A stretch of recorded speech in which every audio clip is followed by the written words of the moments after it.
Hello, Grace Harbor family. I am bringing you the devotional from 1 Samuel chapter 8, verse 6 through 7. And what this passage says is this: But the thing displeased Samuel when they said, "Give us a king to judge us." And Samuel prayed to the Lord, and the Lord said to Samuel, "Obey the voice of the people in all that they say to you, for they have not rejected you, Samuel, but they have rejected me from being king over them."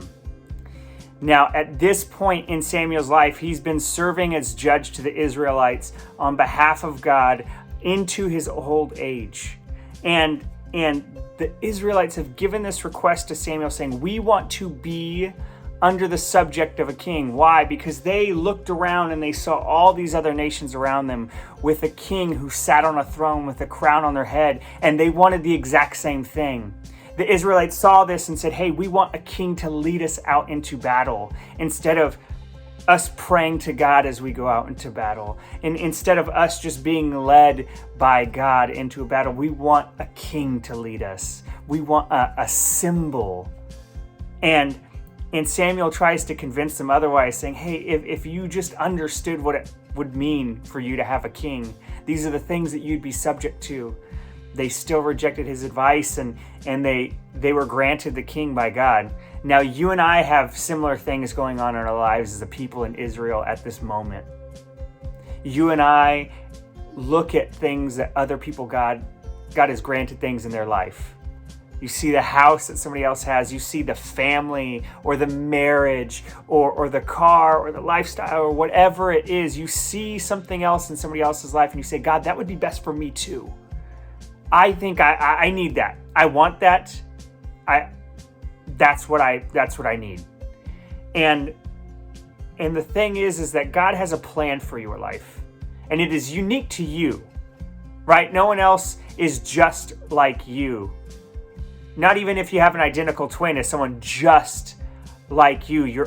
We're all individually talented in different ways. We have different personalities, different perspectives, and God has given you a plan. He's laid out a plan for you, and sometimes you and I demand that he changes the plan. And here's the frightening thing: sometimes if we just kick and scream long enough, he'll say, "Fine, here it is, take it."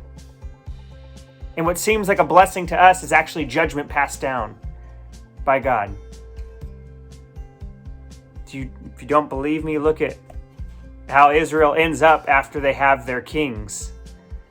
Their kings are good and bad, evil and great.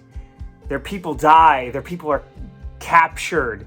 I mean, all because they just disobey God and they've rejected him as king. And what sometimes seems like a blessing because we just kick and scream and say, "God, I don't care what it really takes. I just want that." And sometimes God grants it to us. And that is a frightening thing, because when we take our eyes off of God, we're starting to focus on ourselves, and we can't do that.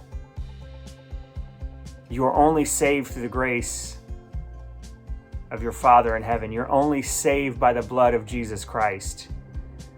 Submit to his will in your life, and your life will be made much easier. So today I encourage you, pray that your eyes are focused on God and not on the rest of this world, not on success, not on whatever it is that you are looking to say, "God, this is going to validate my life." Just say, "God, what do you have for my life? And how can I do it best for you?" Pray that today, and pray that every morning. "God, what do you have for me today, and how can I serve you?" I love you all. Hope you have a great day.